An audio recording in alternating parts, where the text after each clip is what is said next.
So guys, dito tayo matutulog sa kubo. Ayan. So tapos na tayo kumain. Ito yung pagkain natin. So ayan, ano muna ako dito. Set up muna yung tutulugan natin guys.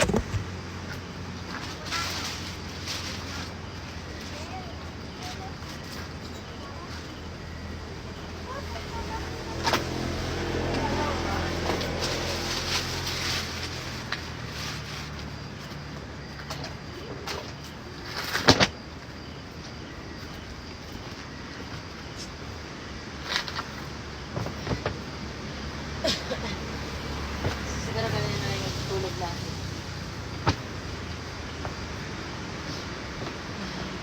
Si Coco nandyan.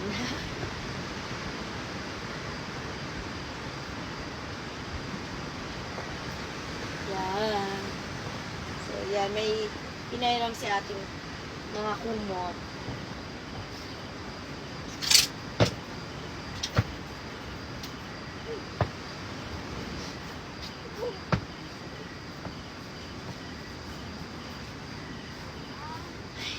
Ay guys, nag-set na ako ng aking tutulugan.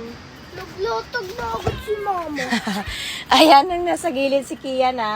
Tapos si Sian na. Yung pagkain nyo dyan. Oh, yung pagkain niya. Kote si Coco doon. Labasan ng pagkain yan. Ha? Labasan ng pagkain. Ayun yung pagkain niya Sian. Oh. So ayun guys, dito tayo matutulog ngayong gabi. Ang ilaw dyan, pwede yung gamitin ito. Ha? Doon mo na lang yun, oh. Ayan, ganyan yung tulog namin. Pahaba. So, kubo to, guys. Kaya tingnan nyo, oh. Diba? Oh, diba ma-experience natin yung bahay kubo. Yari kayo ngayon.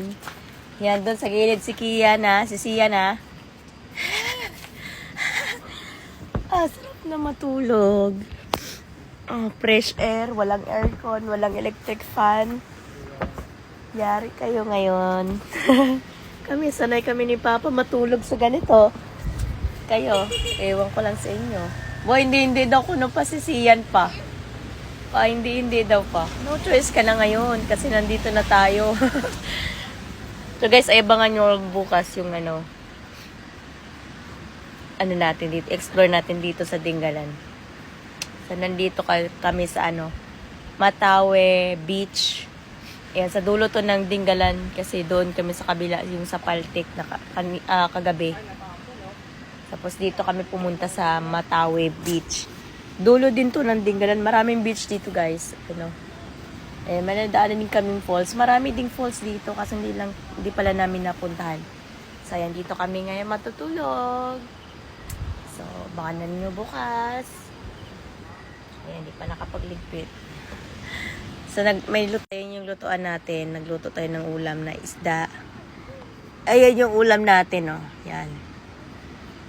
So, tapos na sila kumain. Nasa harapan lang namin yung dagat. Kaya bukas pagagising, maliligo. So, yan lang. Bye!